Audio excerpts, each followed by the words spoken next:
Hello and welcome to the finals of Grand Prix Kansas City. I'm Ben Swartz, joined here in the booth by Marshall Sutcliffe, and here we go. Joe Hemmann on the left-hand side of your screen playing Living End, facing off against Grand Prix Daytona Beach champion Seth Manfield on Malirapod. Seth has started things off with a Deathrite Shaman, while Joe has been able to cycle a Street Wraith and a Monstrous Carabid. Yep, Deathrite Shaman, one of the ideal starts for Seth Manfield, especially if he has a fetch land here so that he can have access to 3 mana, which is what he's going to need to cast a Birthing Pod on turn 2 and really get things rolling, especially against Joe Hemmann's deck. That deck has shown that it can take out your mana sources. It can do a lot of great things, but it looks like Seth, since he knows he's playing against Living End, is going to start removing creatures right away. Yeah, gaining 2 life using that Deathrite Shaman ability.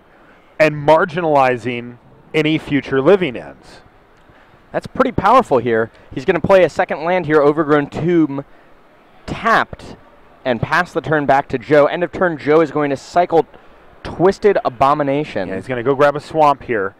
And again, knowing the matchup, right? That's a big deal here as Seth Manfield immediately starts to go to work with Deathrite Shaman, and I think that as long as Deathrite Shaman's on the battlefield, we're going to see him use it every single turn for the rest of the game, removing a creature, and it's just a question of if Joe Hemmann can keep up by cycling and cycling. I mean, once he gets to 3 or 4 mana, he can start cycling 2 to 3 creatures per turn, and he can just outrace that thing. But if he gets a little bit of a stutter in there at some point with a mana drop or with how many he's able to cycle, he won't be able to outrace that. Okay, Joe draws for his turn, and Overgrown Tomb comes into play untapped. And if Joe wants to fire off something here, he can. He's considering between Fulminator Mage and Spike Feeder. Cast Fulminator Mage, that can be good enough to take out one of Seth's lands. Which one will it be? That is the question. He's going to go for the white source here. Interestingly, though, both of Seth Manfield's lands can produce green, which is really what he wants to do with that Deathrite Shaman, and there's a forest that's not going anywhere. Wall of Roots comes down for Seth. He's going to use the ability, likely, to use that Deathrite Shaman to remove a creature from Joe's graveyard, as he's done previously. I think he's just going to hit that Fulminator Mage this time? Yeah, probably. That is a very dangerous card to let Joe have access to. Oh, Twisted Abomination is actually the one that's going to go. It's kind of a bigger creature. Sure. And he doesn't think that Joe's going to go off. Joe might go off with just the Carabid and the Twisted Abomination. Look, I mean, he's under a lot of pressure from this Deathrite Shaman.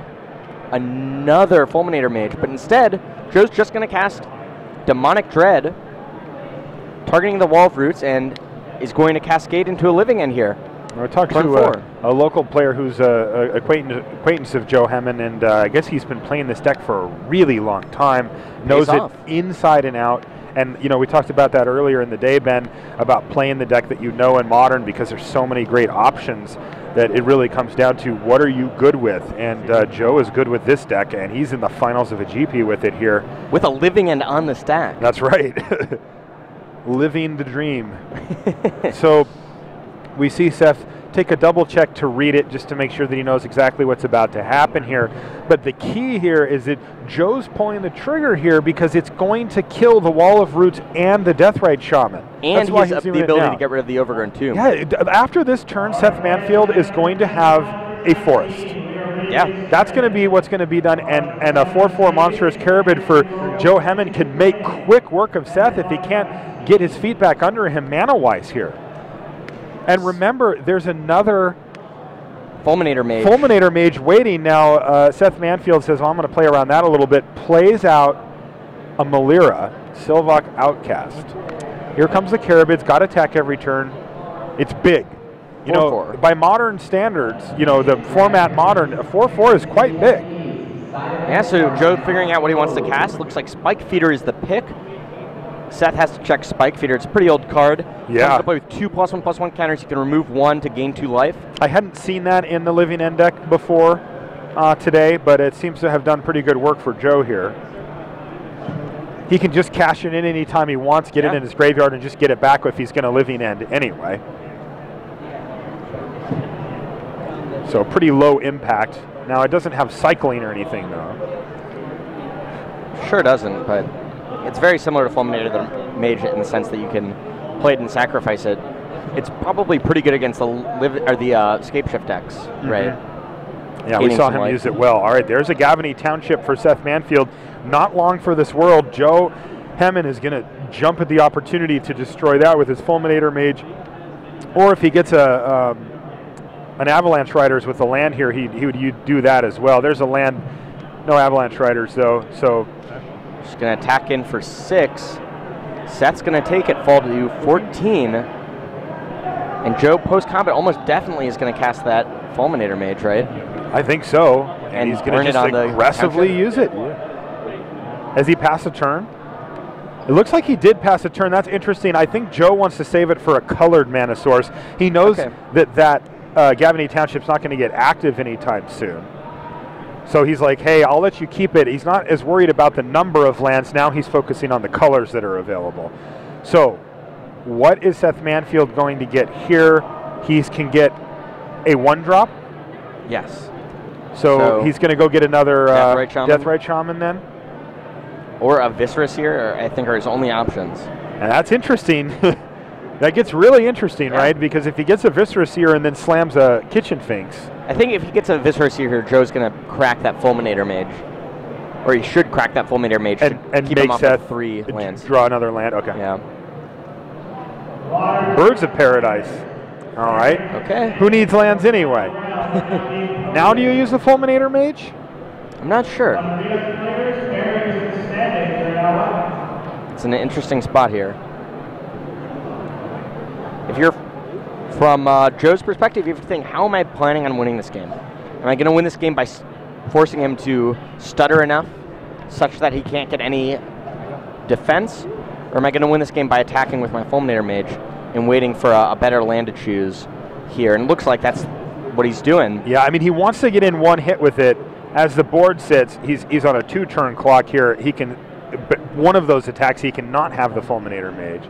Okay, so Verdant Catacombs gets sacked. Now he's going to sacrifice the Gavany Township. Seth's going to float a mana. Interesting. So Joe did allow Seth to get a little extra value there. Yeah, he didn't want Seth to be able to activate the Gavany Township if he were to go get a land here, right? But he didn't mind him having that mana available, it seems. Yeah. I mean, he's going to get to, this isn't his main phase, right? Yep. So he gets to use the mana from it. I think I would have just nailed the thing. At the end of turn? I think so. But Joe's played this deck approximately 1,000 more times than I have, so I will divert to him on this. And this looks to be a Murderous Red Cap, I believe. There it is. Wow. So if Seth had gotten the Viscera Seer there, I guess he would be unable to cast a Murderous Red Cap, but he's just a Viscera Seer away from winning the game. If he has another Court of Calling, he can take it away. Or if he has an Eternal Witness, for instance, he can cast Eternal Witness, cast Court of Calling for 1, get Viscera Seer, and immediately win. That's right. Joe Hemmann goes back up to 18 life after removing the 2 counters from Spike Feeder, puts it nicely again into his graveyard. Malir's going to crack in for 2, dropping Joe down to 16, and Seth passes the turn. All right, so right off the bat, Seth Manfield looked like he had a pretty good start with that Deathrite Shaman. And then Joe all of a sudden turned the tables in a very huge way, and now all of a sudden it looks kind of back even again. It's hard to tell exactly what's going to happen.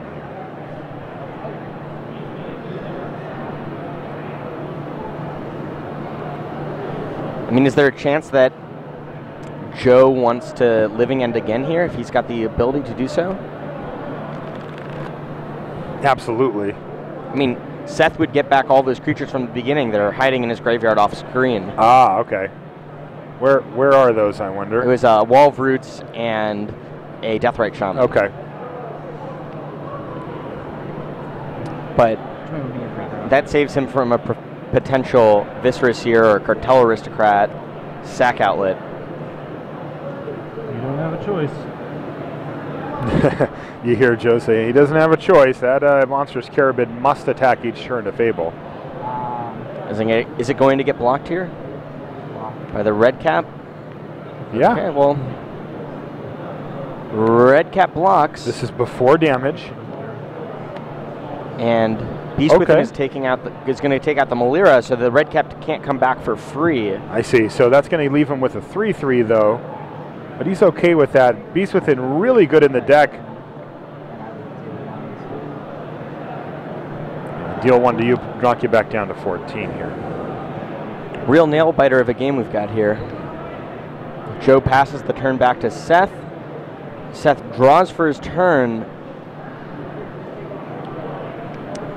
A little worse of a spot, but he's only facing down that 4/4. He's got a 3/3 of his own thanks to that Beast Within. And he's going to maybe crash in with his guys. 14.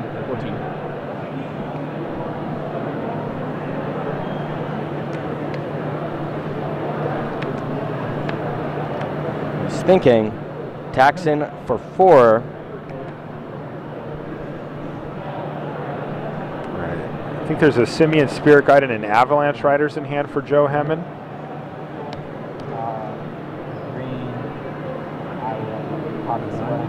All right, or are we going to go get a Revelark here? Yeah, Revelark Boom. is quite good. He can get back both the Malira and the Murderous Redcap. That's right. So he just needs a repeatable sack outlet from this point, and he can get that by sacking the frog lizard down there at the bottom. It's actually a beast, but sacrificing the beast down there at the bottom. Yep. And getting Viscera Seer. So Seth Manfield setting up for an awesome turn. Next turn. All right, so Simian Spirit Guide's going to get exiled, and he's going to cycle Jungle Weaver, draws a land, untap, draws his card for the turn. It's another land, same one, Blackcleave Cliffs. And here comes Avalanche Riders. Okay, that's going to take out the swamp here. And Joe has to attack with that Monstrous Carabid, which gives Seth the ability to trade with it with Revelark. Joe also offers up a freebie here by attacking with the Avalanche Riders. Yeah, he figures he's not going to be able to pay the echo cost on it anyway. Okay, so Revelark's going to trade with the Carabid. Joe... Damage happens, yeah. Seth drops to 7, and Joe's going to get back these two. Now he can use the Murderous Redcap. Just going to aim it at his face here. Yeah, he is. He drops him down to 8. And again, it looks like Seth has this thing locked up, doesn't it? Yeah, it looks that way. He just sacrifices that Frog Lizard token, goes and gets Viscera Seer, or even sacrifices the Birds of Paradise and goes and gets Cartel Aristocrat. Yeah. And that'll be game. How many damage is infinite? Is it more than 8 or less than 8? More. Okay. I think that's going to do her then. Seth just making sure he's not making a mistake here. Sacrifices. His opponent's tapped out. The token. Yeah, well, I mean. The path is clear.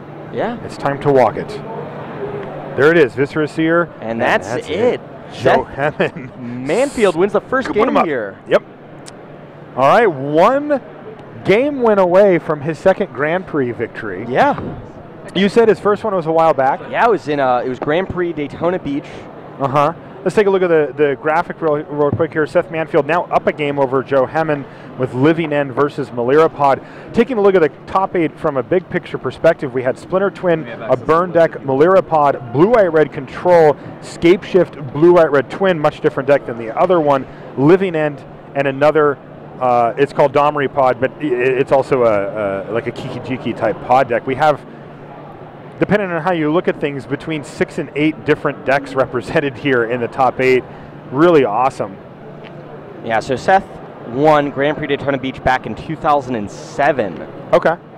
Which was a Lorwyn block limited event. He defeated Paulo Vitor Damarosa in the finals of that event. Wow. That was a stacked top 8. It included Alex Lieberman, Paulo Vitor Damarosa, Gabe Wallace, Tillman Bragg. Jeez. Great top 8 quite a while ago. And that was a while back, and it was in limited. That's really, yeah. I mean, there's not a lot of people that have won, you know, GPs in 2 different disciplines of Magic. Yeah, it's pretty good. Let's take a look at the upcoming webcast schedule. Grand Prix Rimini, Magic 2014 Limited, July 27th and 28th. Then we have a whole week almost of Magic, the World Championships and the World Magic Cup. going to be brought to you from July 31st through August 4th. Total, it's going to be an amazing event. We have Luis Scott Vargas scheduled to be on commentary along with the rest of the normal commentary team. It's going to be really awesome. Grand Prix Warsaw Standard, August 10th and 11th. A couple weeks after that, Magic Online Community Cup from PAX Prime. That's always a fun event. We get to see who wins, the community or the evil R&D members. They're not all evil. They just make cards that make our lives during the miserable. Community Cup, they're evil. Now, I'm not supposed to say that, though, because I'm going to be covering it, so I have to be impartial. Next, we've got Grand Prix Prague Magic 2014 Limited. That's at the end of the month there. Same weekend, though, Saturday, Sunday. The Community Cup's a Friday, Saturday. Next is Grand Prix Oklahoma City Theros Limited. I can't wait for that. That is, the next big block limited set. It's going to be sweet, I hope. October 5th and 6th, so that's, quite a ways off. Look, I haven't seen any of the cards. Don't blame me. Pro Tour Theros, that's the big one there for the fall. It's going to be Standard and Theros Draft.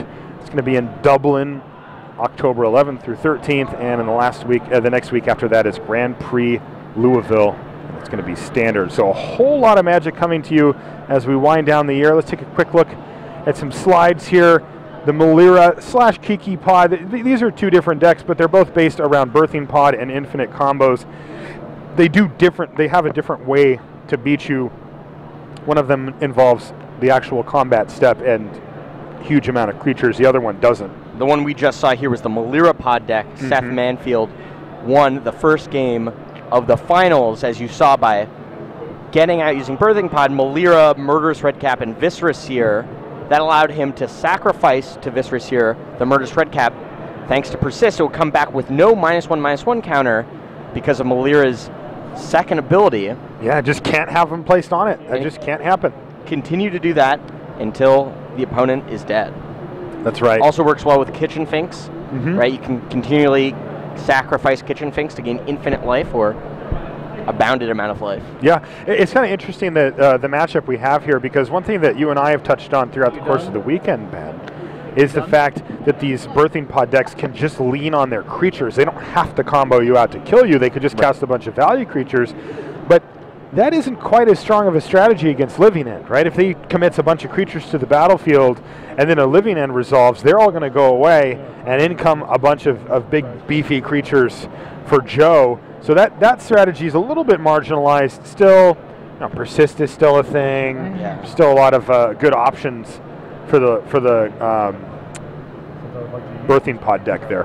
Now here you're going to look at the Living End combo deck, the one that Joe is playing.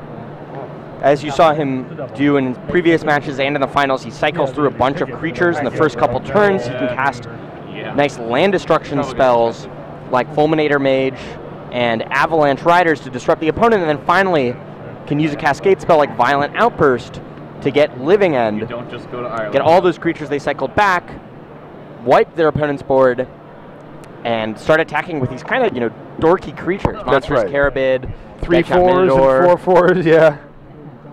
The crew of misfits that come down in this one-card combo deck. But the really key thing though that we've seen from Joe here is the use of the land destruction creatures. That's been key. Fulminator Mage and Avalanche Riders have been a really important addition to these decks and have really given it another angle of attack, especially like the play that we saw Joe do in the first game. Now, he wasn't able to quite come away with a victory, but he put himself in a really nice position by doing a Living End for just a couple of creatures. But when you count it up, you're taking out your opponent's creatures, you're getting your own, you're blowing up their lands, and I mean, he was able to take Seth from like a reasonable start to a forest. Yeah.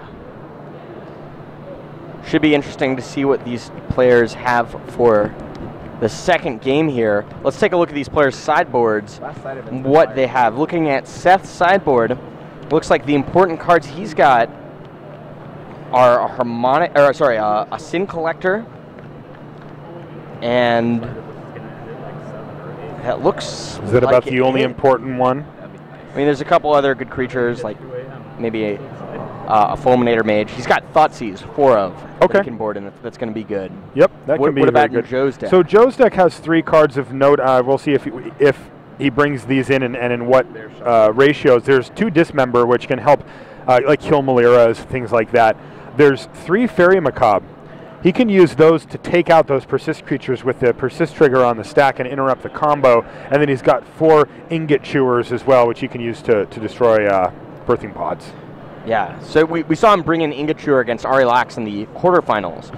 So it seems likely he's going to bring it in here, and almost definitely has to bring in those fairy macaques, right? Yes. Seems like a the pretty sick card. dismember, it depends on if he has the room for it or not. It's nice to have the ability to interrupt that kind of thing, but honestly, the task of killing Seth's creatures with 1-for-1 removal is kind of futile. It can buy you a little bit of time, but you lose some value because now you're taking a card out of your hand here.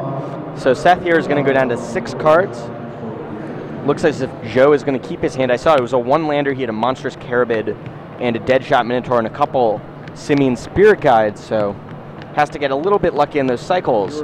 Let's take a look at the 2013 Hall of Fame ballot notable candidates sorted by pro points. Yeah, now remember, this isn't the all-time list or anything. These are the people that are up for the Hall of Fame this year in the induction class. We just had the ballots go out earlier this week. It's been kind of the talk on social media, specifically on Twitter. Yeah, you can follow along with the hashtag MTGHOF. And there's a lot of discussion going on, and people take completely different approaches to how they evaluate players based on the votes, who they would vote for some people who they actually get to vote for if they happen to have a ballot. And this is one of the dimensions that they will be inputting in. We see the lifetime pro points here.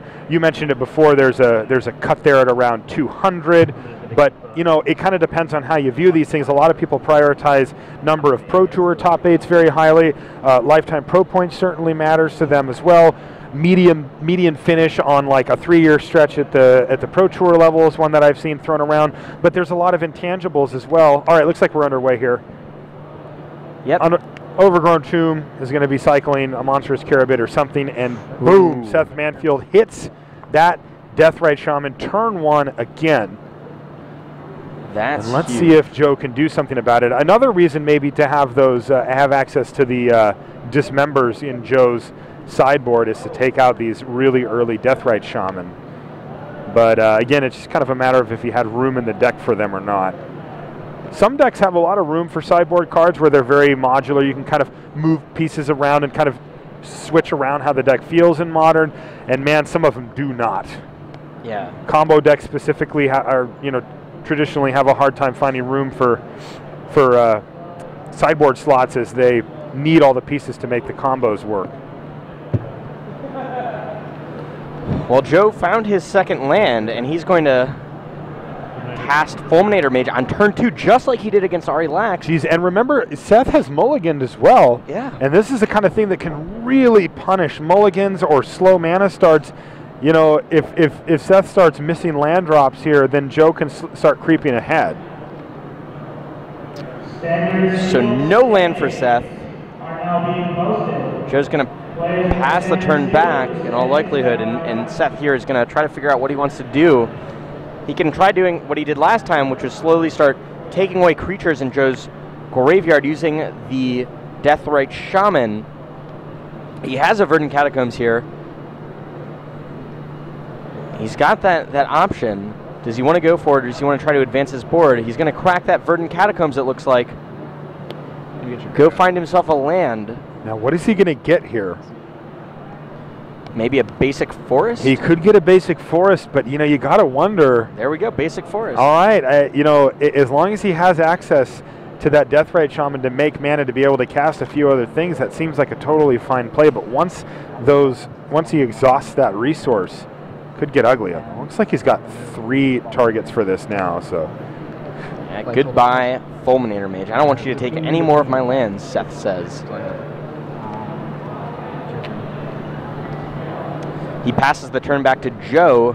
Joe draws a Monstrous Carabid. He's got a ton of land cyclers in his hand, and he wants to get up to 4 mana, or at least just another mana, so he can cast that Avalanche Riders. He's got another Simian Spirit Guide, so he just needs 1 more land drop to be able to do it. Okay, so Deathrite Shaman's going to take out the Monstrous Carabid from Joe's graveyard. Seth slowly picking away, and without a really quick draw from Joe, he's had a little bit of time to recoup here. Adds a Verdant Catacombs to his board.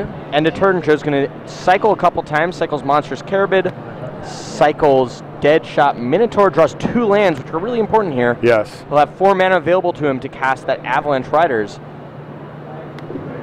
if he wants, and that's what he does. Simeon Spirit Guide gets exiled, Avalanche Riders away your forest.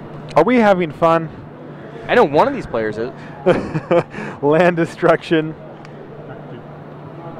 And even gets to attack for a couple here. Yeah, drops Seth down to 21. Every point matters in this Living End deck. Again, a lot of synergies within this deck. You know, you look at it and you say, well, he can't pay for the Echo. You'd probably rather have it in the graveyard anyway. Especially if he can draw like a Violent Outburst here. It's really good because he can play a land, cast that Ingot Chewer, have that come to the graveyard, and then go ahead and Living End. Yeah, he can also, if it's an instant speed, if it is Violent Outburst, he can do it in response to the Deathrite Shaman. That targets the card in the graveyard.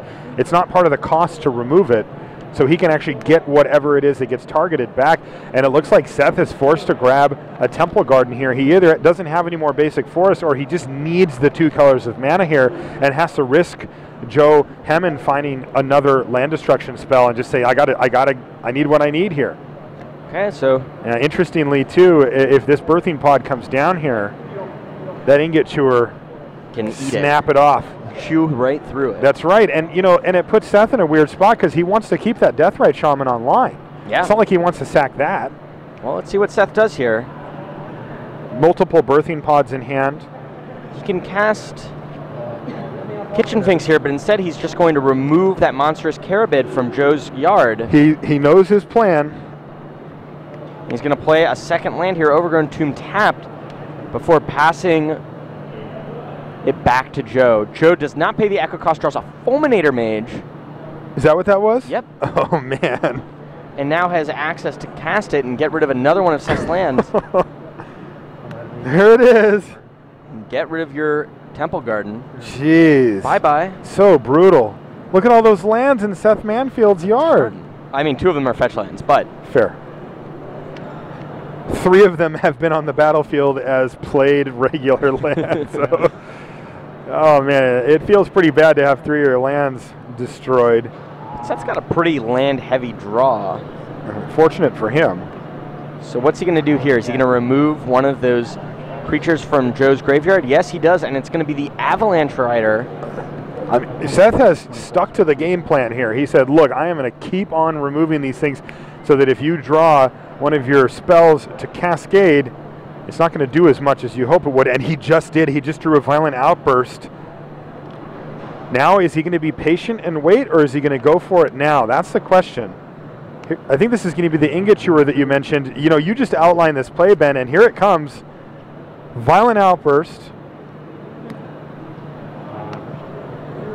And Seth's got to say it's okay. Yeah. And Living End right off the top is going to allow him to return a couple of creatures, including Fulminator Mage. Fulminator Mage is going to take out one of those lands from Seth immediately. That thing goes away. Now, there wasn't anything targeted there. Right. It's part of the resolution of Living End. And again, Seth Manfield finds himself facing down some creatures and just has a land in play. He plays another one, but Joe has been able to maneuver himself into this position both times. Seth found his way out of it last time, though. Hardcast Monstrous Carabid. This is what it's come to, boys and girls. We are playing 4/4s. 3 mana's Kitchen Finks here. Not bad. Yeah, brings Joe back, or brings Seth back up to 20 life. It's likely going to hold back that Ingot Chewer. Still going to be under assault, though, from Deadshot Minotaur. He's going to attack with it anyway. He's got the Kessig Wolf Run there. And there's a Beast Within for Joe. What does he want to do with it? Steal 7 here. Seth gets back that Kitchen Finks. Puts him up to 15. Interesting. So Joe just says, yeah, your move. Doesn't want to take out a land here. The 3/3 could trade for either of Joe's creatures if it pairs up with the Kitchen Finks.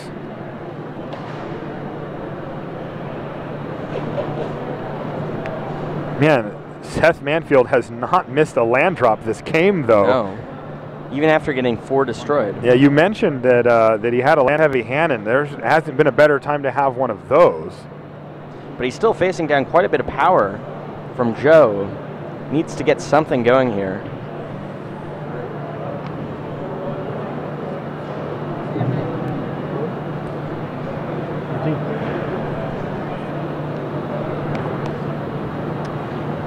Seth thinking here.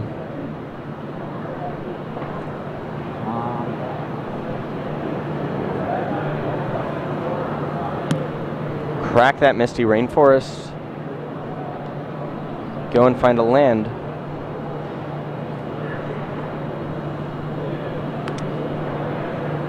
Turns out to be a forest here. One more land away from being able to activate that Gavany Township.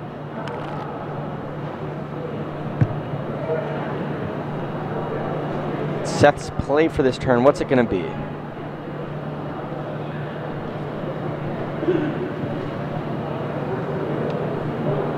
He's got a birthing pod. He can sacrifice the kitchen finks to go get a 4-drop.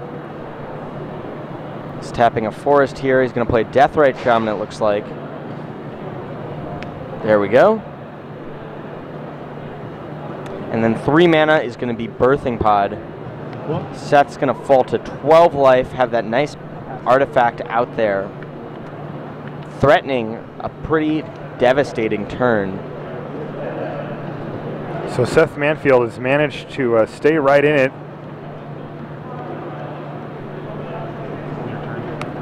Even though, all right, here's a Beast Within. He's going to Beast Within his own forest, get a 3/3.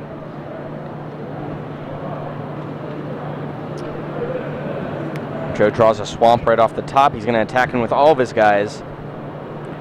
No amazing blocks here for Seth Manfield, and he's forced to chump it. We're going to see Kessig Wolfrun get activated for 2 here. 2, so that's 6, 5, 4, 7, 8, 9, 10.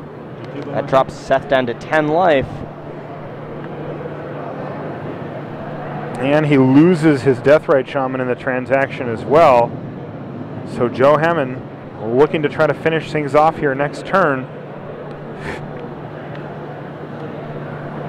Seth Manfield needs to do a heck of a lot of work on this turn to get out of this mess. You could have Viscerous Ear Malira and then sacrifice his Kitchen Finks to go get Murderous Redcap, right?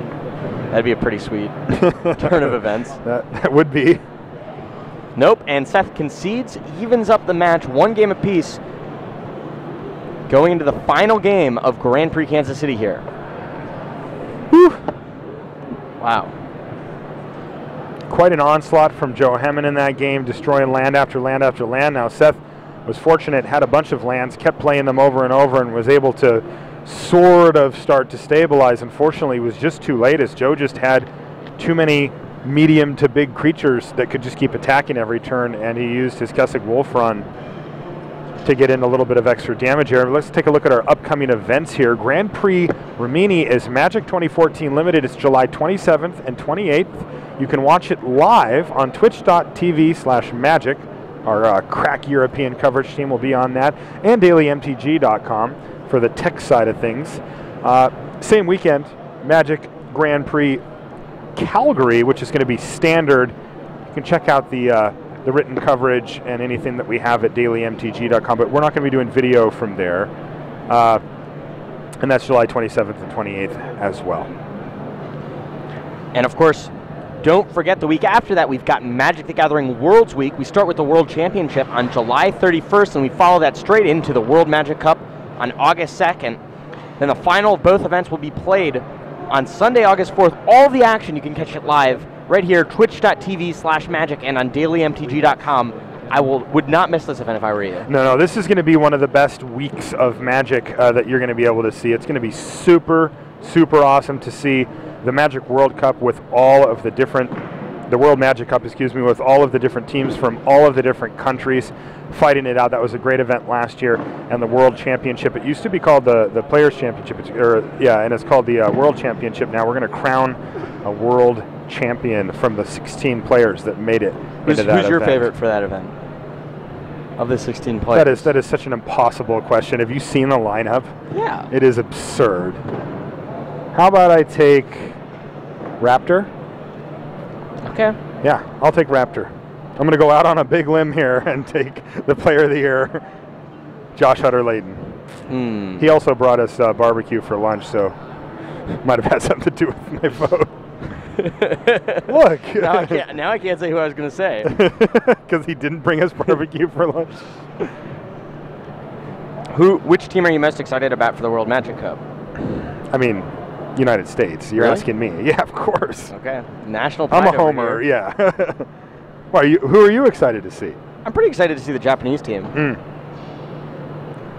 Some good players on it. I mean, any team captained by Yuya Watanabe. I know. See the players consulting deck lists here as they sideboard.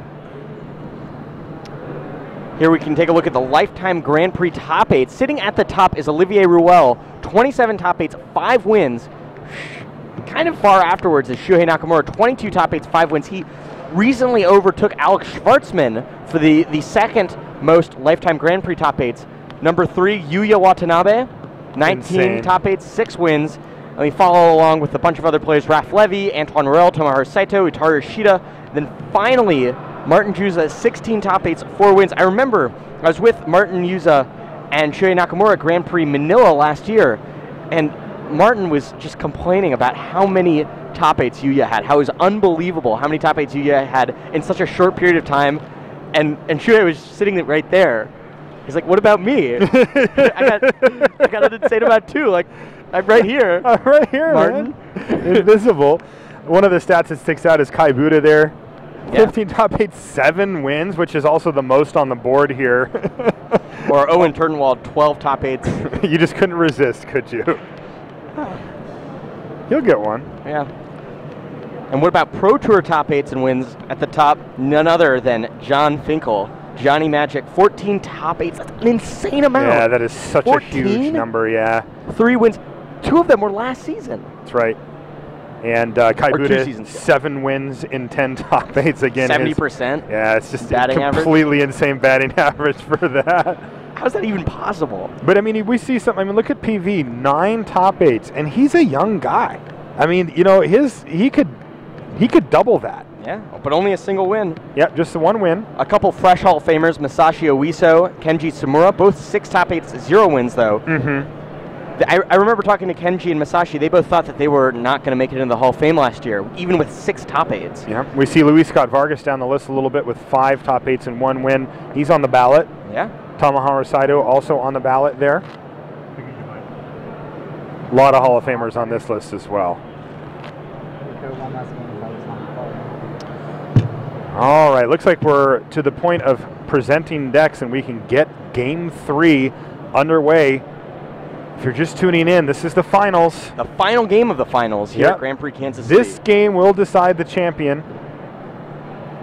Which deck from the modern format is going to emerge for this GP as the best? Is it going to be Malirapada again in the hands of Grand Prix Daytona Beach Grand Prix Daytona Beach champion Seth Manfield, or Living End for Joe Hemmann?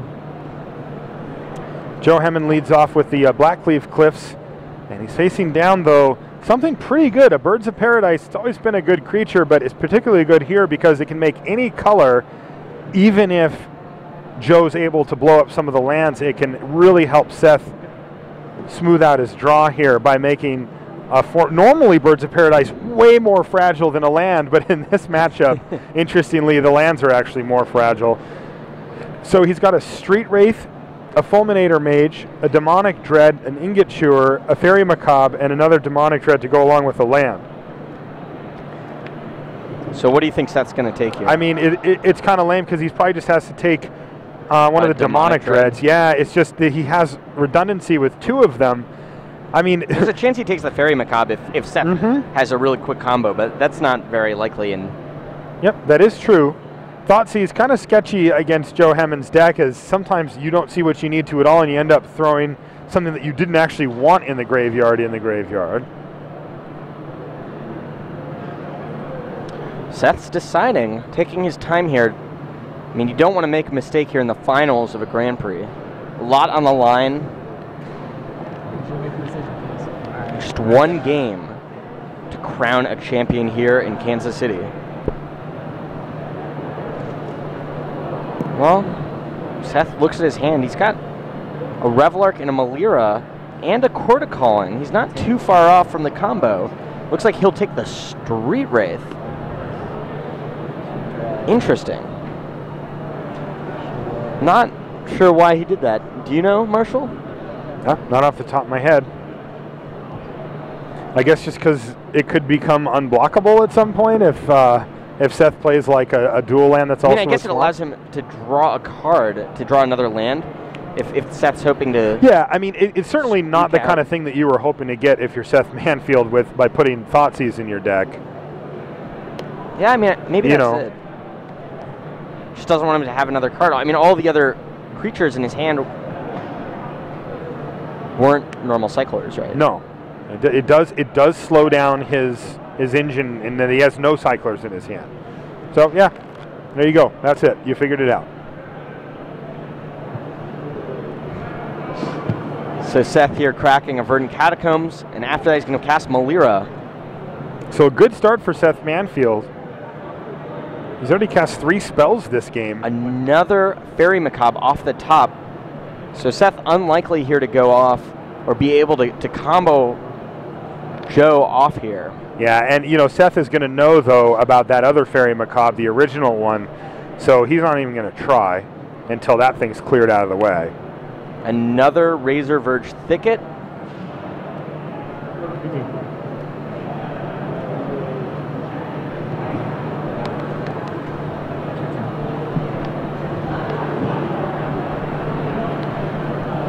And Living End drawn off the top for Joe.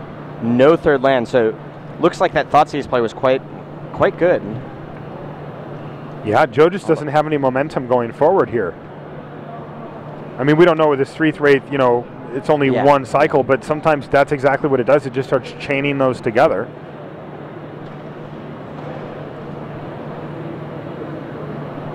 So 2 mana here for Seth.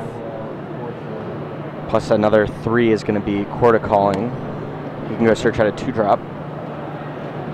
So he can get a Cartel Aristocrat, but I mean, he knows about that Fairy Macabre, so he's got to take a different tack here, I think. Well, okay. I guess it was only for 1. He had the. Okay. He had attacked or something. Yep. Yeah. So he attacked with. He's going to get Viscerous here. So he's assembled 2 parts of his combo, but he knows, we know about Fairy Macabre. I mean, it's nice to have that combo out there, but it seems tough to get through a Fairy Macabre, let alone 2.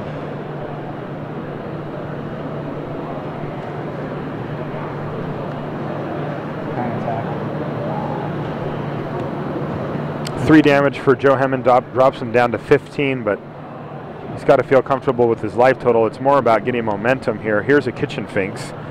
So he, air quotes, has the combo, but it's just, he's not actually able to go off. But I mean, he does have 6. Did he just concede? Looks like Seth Manfield is the champion here in Kansas City. All right, so Joe Hemmann, let's listen to him for a minute. For $1,200, I conceded a game that I could have interrupted your combo. Oh my God. No, not good play. I mean, I saw that was retarded. Why did I think I lost that? Oh. What's the card? Fairy Macabre. Discard Fairy Macabre and remove it? Yeah. Oh my God. Seth, can I grab you How for a stupid trophy can I shot, possibly be? We're going to send you immediately over to Manfield, $1,200. He is our Two-time champion. Grand Prix champion. I probably would have won. He is absolutely our champion. Joe Hemmann, he realized his error right after he conceded. So brutal. But congratulations to Seth Manfield. Yeah, you got to feel for Joe. He made a mistake there. Laugh about it. It's totally worth the $1,200. That is Totally worth it. And you can hear Joe